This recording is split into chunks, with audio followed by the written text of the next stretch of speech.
Top quality और consistent performance के लिए सिर्फ सिल्वर पंप नाम याद रखना। વિશ્વ પ્રસિદ્ધ જગન્નાથ રથયાત્રાની તૈયારીઓ પૂરીમાં હવે શરૂ થઈ ચૂકી છે। આ રથયાત્રા પહેલા ભગવાનના રથનું નિર્માણ કાર્ય કરવામાં આવી રહ્યું છે, તો દર્શનાર્થે પધારતા ભક્તોની અંદર પણ રથયાત્રાને લઈને હવે ઉમંગ અને ઉત્સાહ જોવા મળી રહ્યો છે। ભારતના સૌથી પ્રતિષ્ઠિત તહેવારોમાંનો એક એટલે કે પુરીની જગન્નાથ રથયાત્રા 27 જૂન 2025થી તેનો પ્રારંભ થનારો છે અને આ વાર્ષિક કાર્યક્રમ જેને રથોત્સવ તરીકે પણ ઓળખવામાં આવે છે। ભગવાન જગન્નાથજી તેમના ભાઈ બલભદ્ર અને બહેન સુભદ્રાજીની જગન્નાથ મંદિરથી ગુંડીચા મંદિર સુધીની આ યાત્રાની ઉજવણી કરવામાં આવે છે। ઉત્સવમાં વિશ્વભરના લાખો ભક્તો જોડાતા હોય છે। પ્રતિવર્ષ શ્રદ્ધાળુઓ આ રથયાત્રાની પરંપરાઓ અને આધ્યાત્મિક મહત્વને લઈને જોડાવા માટે આતુર રહેતા હોય છે। 9 દિવસના આ ઉત્સવ પહેલા રથ નિર્માણનો પ્રારંભ શરૂ થઈ ચૂક્યો છે।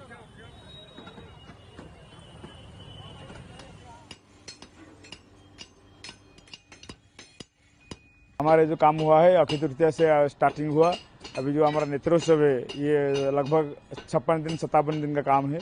वो 57 दिन का काम यहाँ पर हो रहा है। अभी 20 लोग हमारा काम कर रहे हैं ब्लैक स्मिथ। कितने साल से आप ये काम कर रहे हैं? मेरा यहाँ पर 34 साल हो गया। तो आप देख सकते हैं कि 42 जो पहिया होता है वो 42 पहिया का काम खत्म हो चुका है और आँख जो जिसमें पहिया घुसेगा वो आँख बोलते हैं उसका भी काम खत्म हो गया। वो अभी तो हम लोग रख चुके हैं, सबको जो बोलते हैं सेटिंग कर चुके हैं, चौक और आँख को सेटिंग कर चुके हैं हम लोग। और हमारे चाली में अभी तो चल रहा है कि जो गौरव का काम होता है वो चल रहा है। बहुत ध्यानपूर्वक देख रही हूँ कि किस तरह कितनी मेहनत से अपने हाथों से रथ को बनाया जा रहा है कि जगन्नाथ भगवान अपने बहन भाइयों के साथ यहाँ यात्रा में निकलेंगे, भ्रमण करेंगे। नहीं मिला नहीं है, लेकिन ये कि अब हम आए हैं तो बनते हुए देख रहे हैं कि आधे से ज्यादा काम हो चुका है। इस रथ को आप टीवी पे देखते थे, वो रथ को बनते हुए देख रहे हैं, तो कितना महसूस, बहुत अच्छा महसूस हो रहा है, बहुत ज्यादा। પૌરાણિક માન્યતાઓને લઈને જગન્નાથ રથયાત્રાનું ખૂબ મહત્વ છે। માન્યતા અનુસાર ભગવાન જગન્નાથજીને બહેન સુભદ્રાજીએ શહેરની પરિક્રમા કરવાની વિનંતી કરી હતી અને ત્યારબાદ ભગવાન જગન્નાથે રથમાં બેસી તેમની બહેનને શહેરની પરિક્રમા કરાવી। આ નગર પરિક્રમા દરમિયાન તેઓ તેમની માસીના ઘરે ગયા અને ત્યાં 7 દિવસ સુધી રોકાણ કર્યું। ત્યારથી આ પરંપરા મુજબ દર વર્ષે પુરીમાં રથયાત્રાનું આયોજન કરવામાં આવે છે અને હજારો ભક્તો આ રથયાત્રામાં જોડાતા હોય છે। इस साल में 2 यात्रा होता है, ज्येष्ठ पूर्णिमा में स्नान यात्रा, आषाढ़ महीना में रथ यात्रा। ये दोनों यात्रा ही भगवान जी खुद निकलते हैं क्योंकि ये जो मेन विग्रह मूर्ति है वो बाहर निकलेंगे और भक्त लोग के दर्शन देंगे। ये स्नान पूर्णिमा के दिन भगवान जी देव स्नान मंडप का ऊपर विराजमान करेंगे और उसी एक दिन भगवान जी साल में एक दिन वो नहाते हैं, खुद शरीर में वो सुवासित पानी डालकर भगवान जी नहाएंगे। उसके बाद भगवान जी का तबीयत खराब होता है जो अनवरसर गृह में भगवान जी फिर चला जाता है और 15 दिन के बाद फिर भगवान जी भक्त लोग के लिए दर्शन दे के रथ यात्रा करते हैं। રથયાત્રા પહેલાની તૈયારીઓ અક્ષય તૃતીયાથી જ શરૂ થઈ જાય છે, જેમાં મુખ્ય તૈયારી રથના નિર્માણ કાર્યની છે। રથયાત્રા ઉત્સવની તિથિ પર જો નજર કરીએ તો 11 જૂને સ્નાન પૂર્ણિમાએ ભવ્ય સમારોહની અંદર દેવતાઓને 108 કળશના જળથી સ્નાન કરાવાશે।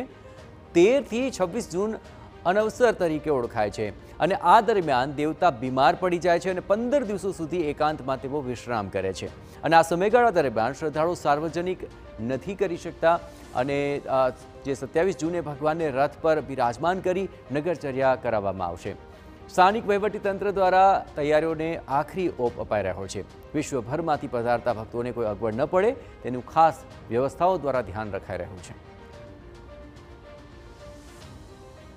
4 धाम में से एक होने की वजह से भक्तों का यहाँ दैनिक दिन भी काफ़ी समागम रहता है। तो जो हमारे डिग्निटरीज हैं वो बहुत सारे डिग्निटरीज भी इस साल एक्सपेक्टेड है कि रथ यात्रा में वो प्रभु श्री जगन्नाथ के दर्शन रथ पे करने के लिए यहाँ पधारेंगे। तो उसके लिए भी जो इनिशियल असेसमेंट है वो असेसमेंट किया गया है और उसके तहत सारी तैयारियाँ की जा रही है, जिसमें चीफ सेक्रेटरी सर के नेतृत्व में एक मीटिंग भी की गई थी। આજે ભીમ એકાદશી અને આ પર્વને લઈને જગન્નાથ મંદિરની અંદર ભક્તો ઉમટ્યા છે।